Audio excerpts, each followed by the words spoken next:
Morning बच्चों कक्षा 8 की सोशल स्टडी की क्लास में हमारा चैप्टर चल रहा था हमें संसद क्यों चाहिए।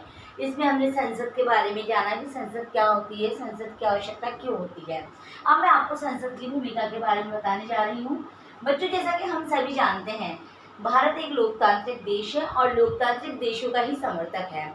तो लोकतंत्र में जो हमारी आस्था बनी हुई है वो किसके कारण बनी हुई है बच्चों? सरकार, हमारे कानून के कारण बनी हुई है।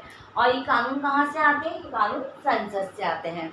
तो बच्चों, भारतीय जो संसद है इसकी अपने आप में एक बहुत विस्तृत भूमिका है। जैसे कि सरकार का निर्माण करती है, सरकार को मार्गदर्शन प्रदान करती है और सबसे बड़ी बात है कि कानून व्यवस्था को बनाए रखती है। तो जो हमारी पाठ्य पुस्तक में दिया गया है, आपके लेवल पे जो दिया गया है वो दिया गया है कि किस प्रकार राष्ट्रीय सरकार का निर्माण होता है। राष्ट्रीय सरकार का निर्माण मतलब लोकसभा, राज्यसभा, राष्ट्रपति और जो लोकसभा से हमारे प्रधानमंत्री वगैरह बन रहे हैं उनके बारे में आपको इसमें अध्ययन किया जाएगा। तो मैं आपको संसद की भूमिका बताने जा रही हूँ कि संसद की भूमिका में सबसे प्रमुख क्या आ जाता है? राष्ट्रीय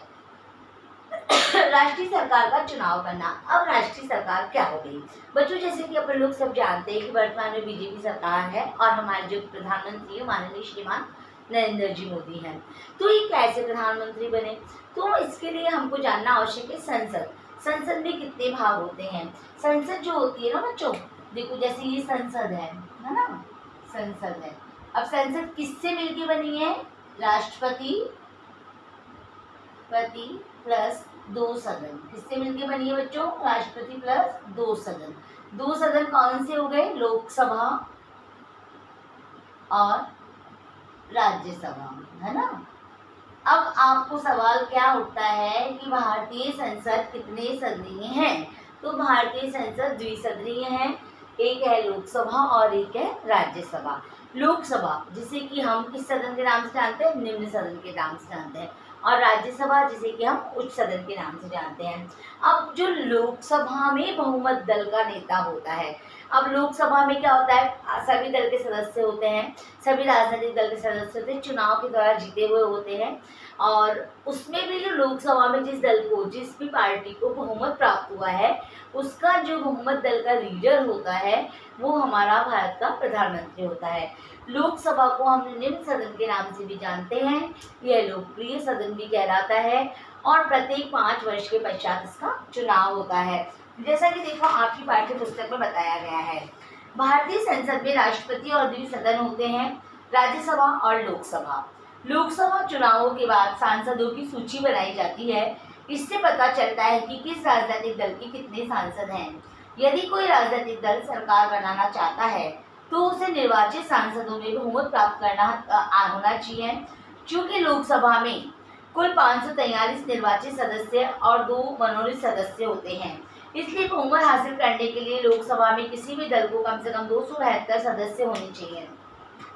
मतलब क्या है बेटा? लोकसभा में 543 निर्वाचित सदस्य होते हैं। निर्वाचित सदस्य का मतलब हो गया जो चुनकर आते हैं, और 2 मनोनीत सदस्य होते हैं। मनोनीत सदस्य मतलब मन के द्वारा अपने पद पर दिए हुए। तो ये मनोनीत सदस्य को कौन चुनता है? मनोनीत सदस्यों को बच्चों राष्ट्रपति चुनता है और ये 2 विशेष सदस्य होते हैं। और राज्यसभा में मनोनीत सदस्य होते हैं, परंतु राज्यसभा में कितने होते हैं? 12 होते हैं। तो दो तो लोकसभा में चुने जाते हैं और 12 कहाँ चुने जाते हैं? राज्यसभा में। अच्छा, अगर प्रश्न आता है कि कुल कितने सदस्य चुने जाते हैं, संसद में कुल कितने सदस्य मनोनीत होते हैं, अगर संसद शब्द आ जाता है तो हम कितना बताते हैं? हम 14 सदस्य बताते हैं। और अगर संसद ना आके आता है लोकसभा में कितने सदस्य मनोनीत होते हैं तो हम बच्चों क्या बताते हैं? हम 2 सदस्य बताते हैं। और अगर राज्यसभा में कितने सदस्य मनोनीत होते हैं तो हम क्या बताते हैं? 14 सदस्य बताते हैं।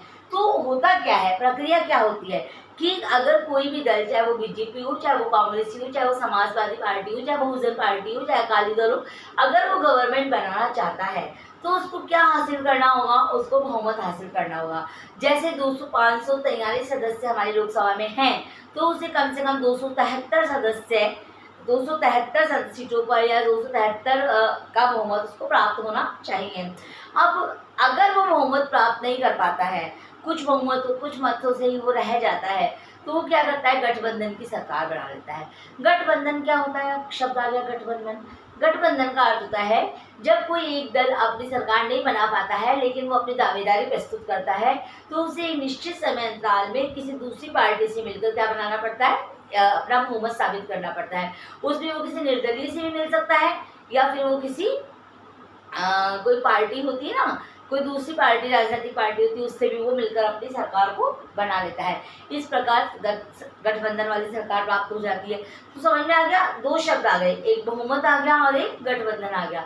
बहुमत यानी जिसको स्पष्ट बहुमत मिलता है, जो क्लियर मैरिट पास कर जाता है, और गठबंधन यानी जो सरकार बनाने की योग्य है परंतु कुछ ही सीटों से वो पीछे है, तो वो अगर अपना गठबंधन साबित कर देता है कि सरकार से मिलकर मतलब किसी पार्टी से मिलकर अपना बहुमत सिद्ध कर देता है तो सरकार वो बना देता है। इज दैट क्लियर बेटा? ये क्लियर हो गया। इसके पश्चात होता है, अगर गठबंधन का विरोध करने वाले जितने भी दल होते हैं वो क्या कहते हैं, विपक्षी दल। विपक्ष क्या होता है? विपक्ष होता है जैसे अभी मैंने मेरी सरकार बना ली लेकिन मेरी एंटी पार्टी जो है वो मेरे विपक्ष में है। विपक्ष डायरेक्ट इनडायरेक्ट रूप से पक्ष पर, जो सरकार बनी है उस पर क्या करता है, कंट्रोल करता है। हमेशा जो सरकार बनती है उसको क्या डर रहता है कि उसके कार्यों में कोई ऐसी कमी ना रह जाए कि विपक्ष उसकी बात को उछाल सके। तो हमको ये बात समझ में आ गई। इसके पश्चात आता है बेटा, मैंने आपको बता ही दिया कि भारत का प्रधानमंत्री कौन होता है। भारत का प्रधानमंत्री लोकसभा में बहुमत दल का नेता होता है और प्रधानमंत्री अपने दल के सांसदों में से मंत्रियों का भी चुनाव करता है, जो मंत्री के साथ मिलकर फैसलों को लागू करते हैं। ये मंत्री स्वास्थ्य, शिक्षा, वित्त इत्यादि विभिन्न कार्यों का जिम्मा संभालते हैं। इसके पश्चात होता है राज्यसभा। राज्यसभा में मैंने आपको बता ही दिया है कितने सदस्य। अच्छा, अब बात हो जाती है कि ये सब मिलकर क्या करते हैं, संसद मिलकर क्या करती है। तो हमारे दूसरे टॉपिक पर आ जाते हैं। सरकार को नियंत्रित करती है, मार्गदर्शन देती है और जानकारी देती है। अब संसद किस प्रकार सरकार का मार्गदर्शन करेगी, जानकारी देगी?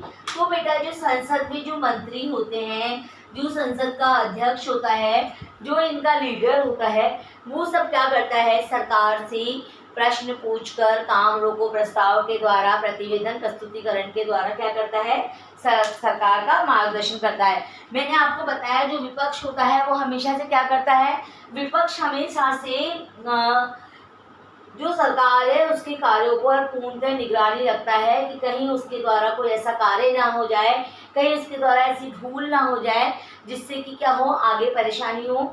तो उसकी आलोचना करने के लिए हमेशा विपक्ष तैयार रहता है। और संसद सदस्य जो होते हैं वो सरकार को नियंत्रित करते हैं, कंट्रोल करते हैं, उनसे प्रश्न पूछते हैं उनके कार्यों पर, उनसे उनका ब्यौरा मांगते हैं कि आपको इतना बजट दिया गया था तो आपने क्या करा, पिछले 5 साल में आपने क्या किया, 2 साल के कार्यकाल में आपने क्या किया।